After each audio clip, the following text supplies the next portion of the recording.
नमस्कार, स्वागत है आप सभी का डीडी न्यूज के इस विशेष सांकेतिक भाषा के बुलेटिन में। आपके साथ मैं हूं संध्या शर्मा और मेरे साथ है मेरी सहयोगी अंजलि सिंह। आइए बुलेटिन की शुरुआत करते हैं हेडलाइंस के साथ। गृह मंत्री अमित शाह आज से तमिलनाडु के 2 दिवसीय दौरे पर। चेन्नई में दक्षिणी क्षेत्रीय परिषद की बैठक की करेंगे अध्यक्षता। दक्षिणी राज्यों के मुख्यमंत्रियों के साथ अहम मुद्दों पर होगा मंथन।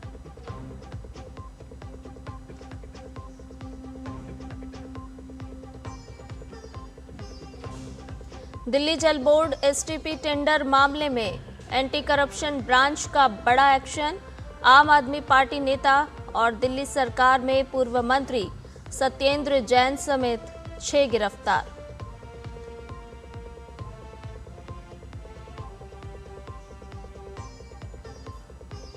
जापान के कारोबारी उत्तर प्रदेश में खोजेंगे व्यापार की संभावनाएं। दिल्ली में आयोजित हो रही है यूपी जापान इन्वेस्टमेंट मीट। 200 से ज्यादा जापानी निवेशक होंगे शामिल।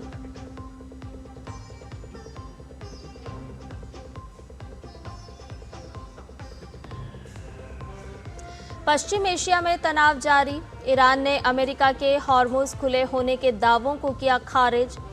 ईरान ओमान समझौते से भी अमेरिका नाराज।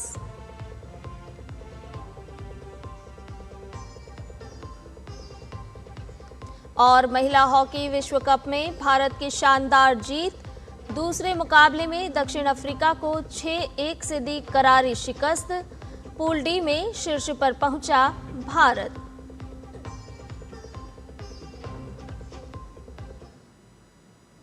सभी समाचार विस्तार के साथ। केंद्रीय गृह मंत्री अमित शाह आज से तमिलनाडु के 2 दिवसीय दौरे पर रहेंगे। अमित शाह की अध्यक्षता में चेन्नई में दक्षिणी क्षेत्रीय परिषद की महत्वपूर्ण बैठक होगी। लंबे अंतराल के बाद तमिलनाडु में होने वाली ये बैठक केंद्र और दक्षिणी राज्यों के बीच समन्वय के लिहाज से बेहद महत्वपूर्ण मानी जा रही है। बैठक में तमिलनाडु, आंध्र प्रदेश, कर्नाटक, केरलम और तेलंगाना के मुख्यमंत्रियों के साथ केंद्र शासित प्रदेश पुदुचेरी के मुख्यमंत्री भी शामिल होंगे। इस बैठक का महत्व इसलिए भी बढ़ गया है क्योंकि कावेरी नदी के जल बंटवारे और मेकेदातु बांध को लेकर तमिलनाडु और कर्नाटक के बीच तनाव बना हुआ है। ऐसे में अंतर्राज्यीय नदी जल विवाद बैठक के प्रमुख मुद्दों में शामिल हो सकता है। इसके अलावा केंद्र राज्य संबंध, अंतर्राज्यीय सीमा विवाद, नशीली दवाओं के खिलाफ अभियान, समुद्री सुरक्षा और कानून व्यवस्था जैसे महत्वपूर्ण मुद्दों पर भी विस्तार से चर्चा होने की संभावना है। दिल्ली सरकार की एंटी करप्शन ब्रांच यानी एसीबी ने मंगलवार को दिल्ली जल बोर्ड के एसटीपी टेंडर में कथित अनियमितताओं के मामले में 6 लोगों को गिरफ्तार किया है। गिरफ्तार आरोपियों में दिल्ली सरकार के पूर्व जल मंत्री सत्येंद्र जैन, दिल्ली जल बोर्ड के तत्कालीन सीईओ और आईएएस अधिकारी उदित प्रकाश राय, पूर्व संविदा सलाहकार अंकित श्रीवास्तव समेत 3 निजी व्यक्ति शामिल हैं।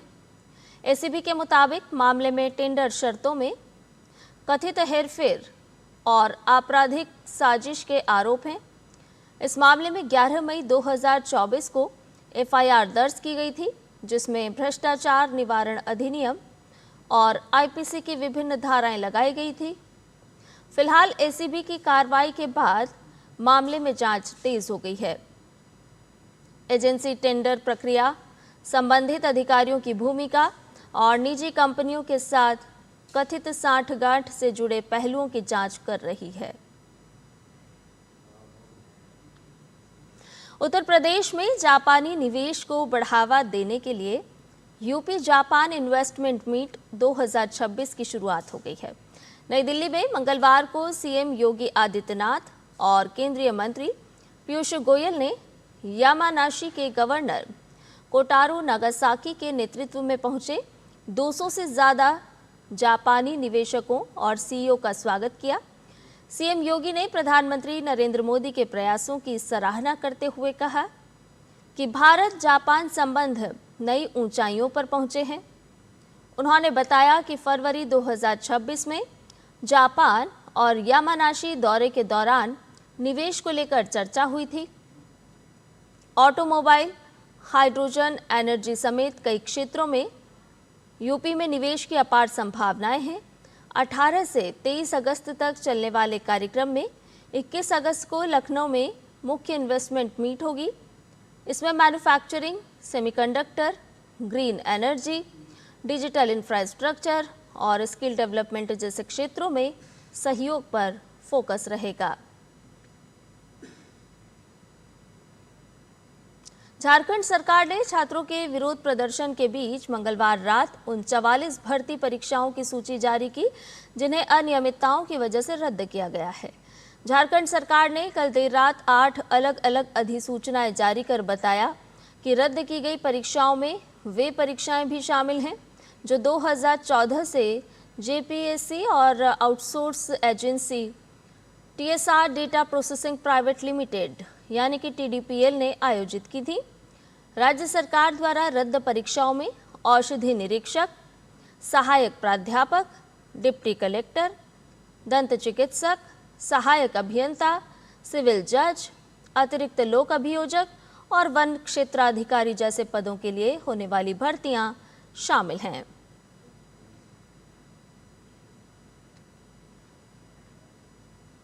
उपराष्ट्रपति सीपी राधाकृष्णन आज और कल उत्तराखंड के दौरे पर रहेंगे।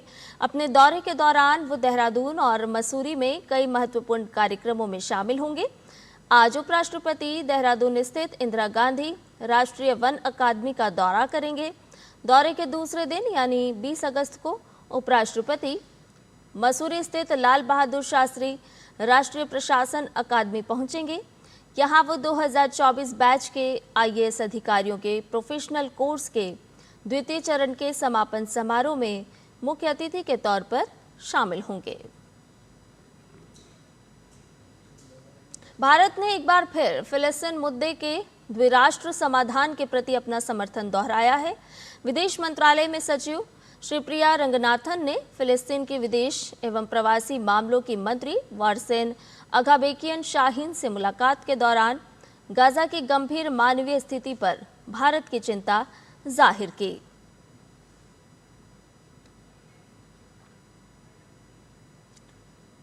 अमेरिकी राष्ट्रपति डोनाल्ड ट्रंप ने कहा है कि ईरान के साथ कोई बातचीत नहीं हो रही है। ईरान के साथ 60 दिन के अस्थायी युद्ध विराम समझौता खत्म होने के बाद ट्रंप का ये बयान सामने आया है। अमेरिका ने दावा किया है कि हॉर्मुज शिपिंग के लिए खुला हुआ है।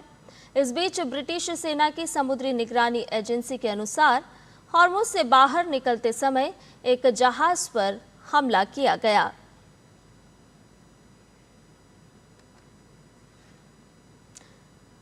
भारतीय महिला हॉकी टीम ने मंगलवार को दक्षिण अफ्रीका को 6-1 से करारी शिकस्त देकर FIH विश्व कप में अपनी पहली जीत दर्ज की। सुनीता टोप्पो, नवनीत कौर, सुशीला चानू, दीपिका लालरेमसियामी और साक्षी रानी ने भारत की ओर से गोल किए और टीम को विश्व कप में अब तक की सबसे बड़ी जीत दिलाई।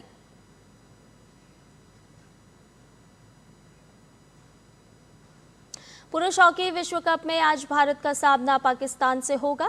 भारत को इस मुकाबले में चिर प्रतिद्वंद्वी पाकिस्तान को हराना होगा या कम से कम ड्रॉ खेलना होगा।